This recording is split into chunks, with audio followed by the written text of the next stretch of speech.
Bora lá. O Douglas mandou assim: diabético tipo 1 há 24 anos, 1,80 m, 80 quilos.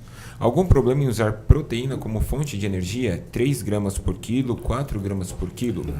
Ajuda a evitar o pico de glicemia que às vezes até carbo complexo gera? Tá, eu vou pedir para o Dr. Donato explicar isso, mas antes eu vou pedir para o Muzi explicar o que é o diabetes tipo 1 e o tipo 2, só para a galera entender um pouco, doutor. Então, pessoal, só para vocês lembrarem, tá? A gente costuma chamar de diabetes tipo 1 o paciente que ele tem uma insulinopenia que é adquirida durante a infância ou então é vinda do nascimento. Então, a pessoa ela não produz insulina, como ela não produz insulina, não existe como a célula se alimentar, tá? O que a insulina faz? Ela põe glicose, ela põe comida dentro da célula. Se você não tem insulina, você pode ter um mar de comida que a sua célula vai morrer de fome. Por isso que você vê o diabetes com hiperglicemia, com açúcar alto no sangue. Por que ele está com açúcar alto no sangue? Porque ele não consegue, né, transportar esse açúcar para dentro da célula. O diabetes tipo 2, ele já é um diabetes adquirido e existem algumas causas que são de herança genética e existem algumas causas que são por conta de rotina, por conta de costume alimentar. Então, a gente hoje olha inclusive a obesidade associada ao diabetes, chama de diabesidade. Né? Por quê? Porque ele acaba vindo junto com a obesidade dentro das coisas ruins que ela acontece. E quando você tem essa dificuldade, né, de colocar açúcar dentro da célula, o que começa a se estabelecer? A mesma relação do diabetes tipo 1. Só que no diabetes tipo 2, o que existe é uma alta resistência periférica à insulina. Ou seja, essa pessoa produz insulina, porém, ela não consegue colocar essa insulina dentro da célula porque a relação de insulina que ela produz para o efeito que essa insulina tem, ele é muito pequeno. Por que acontece isso? Bom, uma das razões importantes é que toda vez que você produz insulina, você produz uma enzima que chama SOX3, né? E essa enzima ela inativa o receptor de tirosinoquinase. O que é isso? Quer dizer que para a insulina funcionar, como ela é um hormônio, ela precisa de um receptor. Então a insulina vai até a célula, liga nesse receptor e a célula aceita a informação que a insulina está trazendo, que é deixa entrar a glicose, tá? Quando você tem essa proteína sendo produzida junto com a insulina, isso é um mecanismo de proteção do seu organismo. Por quê? Porque se você produzir insulina demais, você capta toda a glicose, você tem uma hipoglicemia e morre. Né? Então, para isso não acontecer, você tem, por exemplo, a produção dessa enzima que regula o receptor de insulina. Só que para as pessoas que desenvolvem resistência periférica à insulina, elas têm uma produção muito eficiente dessa molécula. E aí o que acontece? Ela começa a inativar os receptores periféricos de insulina, fazendo com que ela não tenha efeito. Então você tem uma pessoa que tem uma alta glicose no sangue e uma alta insulina no sangue. Com o tempo, essa pessoa vai mudando o que é o perfil de células do pâncreas, que é o órgão que produz insulina. No pâncreas, a gente tem célula alfa e célula beta. A célula beta produz insulina, a célula alfa produz glucagon. E existe uma modificação dessa proporção, fazendo com que as células que produzam insulina comecem a produzir glucagon, que faz o contrário da insulina. Aumenta a glicemia. E o que acaba acontecendo? Essa pessoa ela vai perdendo a competência na produção de insulina, mas ela vai ficando hipercompetente numa coisa chamada produção de glicose endógena, induzida pelo glucagon. Então, em vez dela liberar a insulina, ela libera o glucagon. Esse glucagon faz com que ela tenha gliconeogênese hepática, ou seja, liberação de glicose pelo fígado, liberação de glicose pelo músculo, fazendo uma grande glicemia, bastante açúcar no sangue. E esse bastante açúcar no sangue, ele não consegue ser retirado do sangue de forma a contento, e isso faz com que você tenha todos os problemas relacionados com o diabetes igual ao diabetes tipo 1. Então, doença de pequenos vasos, doença ocular, doença renal, doença cerebral.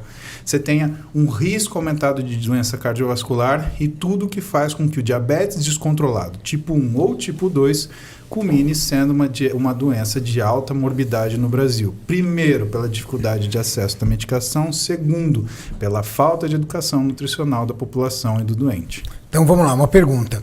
Comer açúcar em excesso, risco de diabetes? Se for uma rotina, sim, desde que também, aí o Felipe complementa para mim, se a dieta for uma dieta hipercalórica. Se for uma dieta hipocalórica, o açúcar em excesso ele pode criar uma situação que chama aumento da variabilidade glicêmica, que vai fazer com que esse cara tenha facilidade para engordar, tenha facilidade para ter hipoglicemia, tenha dificuldade de ter força. Digamos que a dieta não seja hipercalórica, mas a pessoa tem o hábito de ficar comendo só açúcar. Isso é doce comum. disso, doce daquilo outro. As pessoas, elas ligam muito o açúcar simples com o diabetes. Isso tem uma ligação? Isso tem uma ligação, por quê? Porque você vai produzir grandes quantidades de insulina de forma repentina. E quando você faz isso, você produz, por exemplo, essa enzima que inativa o receptor de tirosina quinase. Aonde que está o pulo do gato? O receptor de leptina é um hormônio produzido no nosso trato gastrointestinal, na nossa gordura, que regula a nossa saciedade, que regula a nossa fome, tá?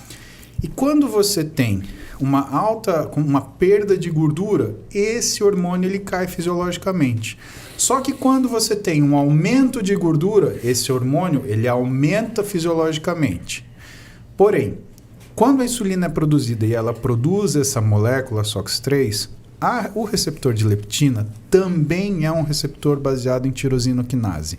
Então, o que vai acontecer? A pessoa começa a desenvolver uma resistência à leptina. O que quer dizer isso, Renato? Quer dizer que a pessoa não vai ter mais saciedade. E aí ela faz uma resistência à leptina. Então, se você dosar a leptina dela, está nas alturas. E aí, o que você está criando? Você está criando uma pessoa que não se sacia. Então, é aquela pessoa que começa como uma, entre aspas, uma comedora de açúcar e, de repente, passa como uma comedora insaciável. E aí a coisa fica complicada. Insulina e GH. O uso do GH constante pode transformar a pessoa no indivíduo diabético? O GH ele aumenta a circulação de triacilglicerídeo. O GH ele também faz uma coisa, ele aumenta a quantidade de catecolamina e ele aumenta uma enzima chamada lipase hormônio sensível. Quando você aumenta a lipase hormônio sensível, você tira ácido graxo e triglicérides da célula gordurosa. Quando você faz isso, você cria uma hiperglicemia.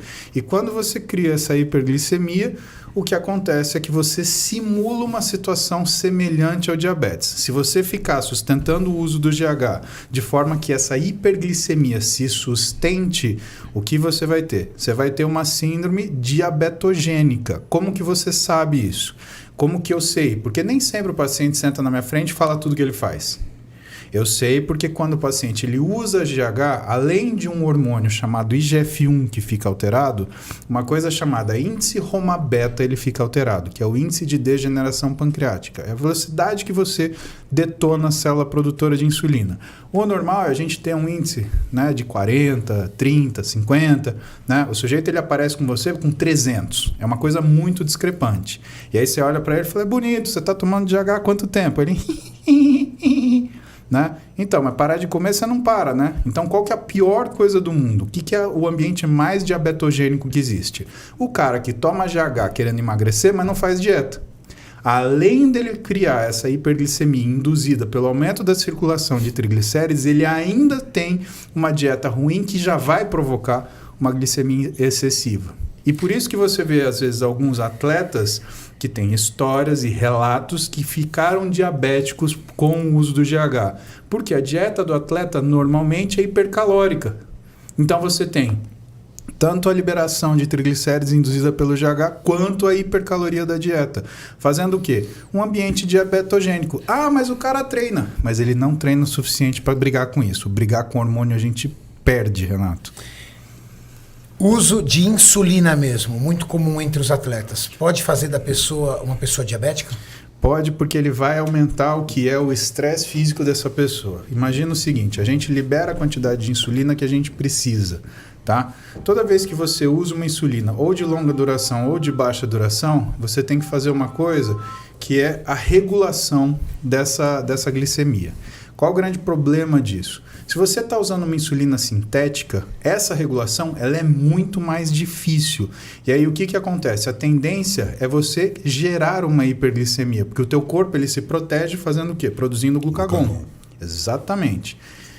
O grande problema da insulina para o atleta é que faz ele ganhar peso. Por que faz ganhar peso? Porque a insulina ela é o hormônio que mais segura sódio no nosso corpo. Insulina é igual a sódio é igual a água, tanto intracelular quanto extracelular. E aí o sujeito, ele incha que nem uma pipa, ganha lá seus 6, 7, 10 quilos, que seja. Nossa, tô gigante. Puta, não tá. Aí sim, você tá retido que nem uma pipa. E ele acha que aquela densidade é muscular. Exatamente. É esse que é o pior. Então, um aspecto de bola, de fofo, né? Ele fica. Igual, muitos atletas a gente vê assim. Não, né? muitos. Mas na parte do que ele falou do diabetes tipo 1 e o excesso proteico, eu tenho no consultório paciente de diabetes tipo 1. O primeiro ponto meu é fazer a avaliação física para saber a porcentagem de gordura desse cara. Por quê? Porque daí vai me dar o caminho do cálculo. Mas importante, a insulina, você tem a cada uma UI que o indivíduo usa, o diabetes tipo 1, a gente tem uma média de 10 a 15 gramas de carboidrato a ser metabolizado. Então é uma contagem de carboidrato que eu tenho que fazer. Agora, pela pergunta dele, ele quer perder peso. Então a perda de peso é restrição calórica como um todo. Repete sua pergunta, por favor. Algum problema em proteína. usar proteína como fonte de energia? Não, o Musão explicou. Na verdade, aquela neoglicogênese vai piorar a glicemia dele. É muito mais interessante ele usar gordura. Na verdade, é restrição total. Sim. Mas dentro da restrição, ele pode ter ali 2,5 a 3 gramas de proteína por Tá, quilograma mas de um peso. diabético, ele tem que usar uma fonte primária de energia. Se ele estiver controlando o carboidrato, qual que é a segunda opção? Proteína ou gordura? Normalmente, para ele, é muito mais fácil metabolizar a gordura. Exatamente. Mas, Do que fazer gliconeogênese. mas no contexto dos três, eu tenho que respeitar a quantidade de carbo que ele tem que comer perante a insulina Sempre que ele primário toma. o carbo. Né? E o nutricionista, ele também... Ai, desculpa, eu te cortei, Felipe, termina. Terminando, a proteína em excesso, a gente já discutiu isso. A neoglicogênese é grande e aí você não está aproveitando. Mas o problema é que esse tipo de paciente com excesso proteico pode ter problema renal e hepático. Sim, nunca carrega água o suficiente. Entendeu?